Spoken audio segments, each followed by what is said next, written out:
so po ia le pai ban o lau whanua o le kuia kua whangu. E mua o ka pui le kapo o e pei o le kao po lima a ngai mai mama si mo o vai oa. Inga o kula kua ma fia le ka pui kia inga o kepa i aka ai ka mai marama. Ua pa ia le kai au ma le aso i le awhio mai o le vaenga whao whai a le paa. A whio mai lau a whio mai a whio men ai maise le kai kongo mai le mamalo le vaenga whao whai. Liua vai o singa whakurua i le hengu. Su ai mofo mkoa pa ia o le aina sa mali kua su ai o soali ala na kai ai le makua i a mango maluasi o whamua. Mangaku o lele ua kala whalisoam le kau kiuma o le kau kai le mangaku.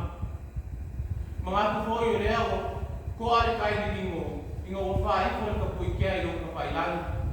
O le vi inga e foi i lea kuam awa o ia e kule i le soifua ma leola. Sau se kaini o ma fola leo le abang kau e pei o kako whenua i le gitai ao. Ai wha maduru watu i se awa le kong kia ma se awa kuam o ngā ua vai papa ua maoka ma whalawa o ngei. Ai mangaku o lea ua whekalai awa ko whai a alu ua kea foi le ngati o kāmua i le au mangan mali e kua nā kōke nui inga. Ai lui ua le rei o ngā kapa lea mwhao o foi ko le kai au.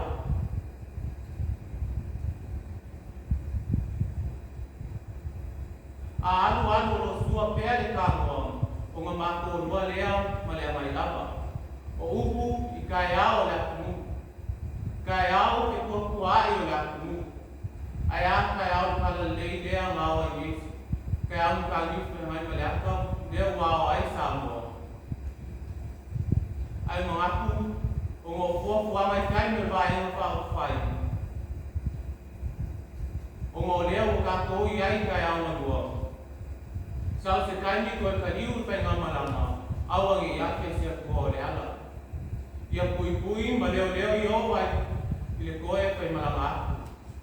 Ai kako walo awa ia, au wao vai no mai, ua sua maria awa i le lopa ma lea ma leo le kua, manguia lo